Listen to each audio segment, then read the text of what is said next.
Kumusta mga brad? Alam nyo ba yung brand na GPX? Siguro nga may mga tao dito sa atin na alam or kilala itong brand na ito. At may mga tao din na hindi alam itong brand na ito. Bold lang kasi palaging pinapanood. Bali ito nga po ay brand na nanggaling sa Thailand. At isa na nga din po ang brand na ito sa tinatangkilik ng mga tao doon sa kanila. At dito nga po sa atin nakarating na rin yung ibang mga unit nila. Yung SYM JetX, galing sa kanila yon. Collaboration yun ni GPX tsaka ni SYM na masasabi nga po nating talagang may dating.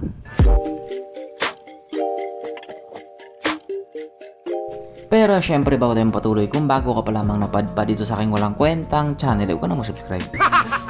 So yun na nga. Ngayon nga po may bago na naman silang nilabas. At katulad nga po ng mga naunang motor nila, unique din tong isang to. Ito nga po ang GPX DX1 125. Kung titignan nga po natin yung itsura niya, talagang kakaiba. I mean, bago siya sa paningin. At isa nga lang po ang sigurado, napakagwapo niya. At ang isa pa nga po sa nagpadagdag angas sa kanya, yung naked handlebar niya. Napakalinis niyang tignan. Hindi ko lang sure kung makarating sa Pilipinas, pero sana paratingin nila. Kaya dahil dyan, pag-usapan na naman natin kung ano ba meron sa motor na ito at kung gaano nga ba talaga siya kaganda. So ito nga po ang GPX DX1125 na mayroong 124.8 cubic centimeter engine displacement, 4-stroke single cylinder, single overhead cam with 2 valves, fuel injected, at ito po ay naka-air cooled.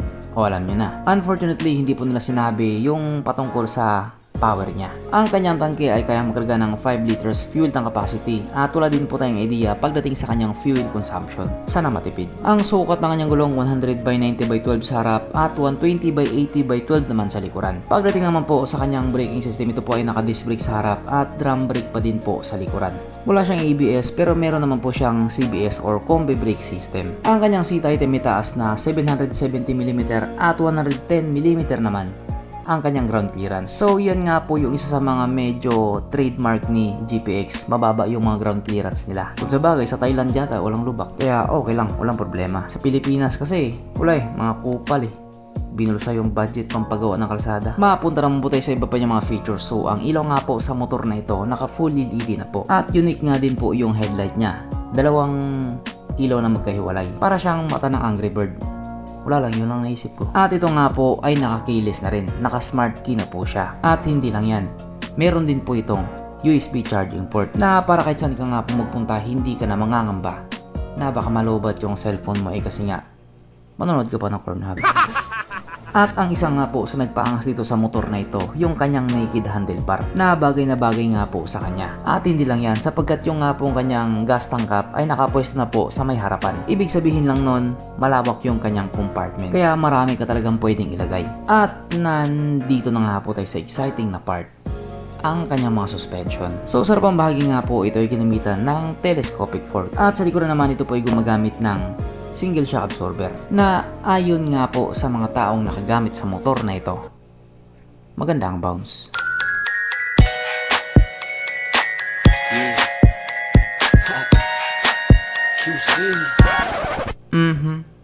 Panigurado. Wala na namang nalungkot. At dahil wala nga pong nalungkot, alamin na po natin kung present nga ba sa motor na ito yung tatlong pinaka-importanting features. So, una na nga po dito ang kanyang lagayan ng stallion at good news mga brad. Meron siyang ganon. Meron siyang lagayan ng stallion.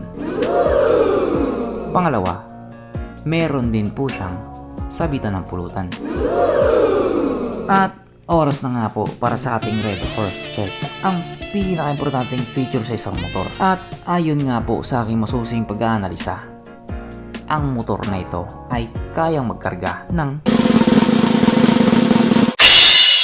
2 kahong red horse at kasya pa isang kahon sa kanyang underseat compartment.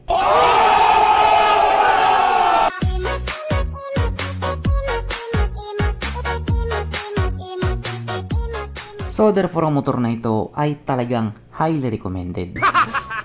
At regarding naman po sa kanyang presyo, ito nga po nagkakalaga ng 54,500 Thai baht. Na kung i-convert nga po natin into Philippine peso, ito po ay papatak ng 101,000 pesos. Siyempre sasabihin nyo agad, ang mahal naman yan, 125cc lang naman yan. Yan po ay presyo lamang sa Thailand. Kung sakaling ilabasin dito, mag-iiba din naman yung presyo niyan kung ilabas nila. So hanggang dito na lang muna mga brad. Kung may gustong sabihin or gustong idagdag doon sa mga sinabi ko, mag-comment ka na lamang sa baba. Okay, bye.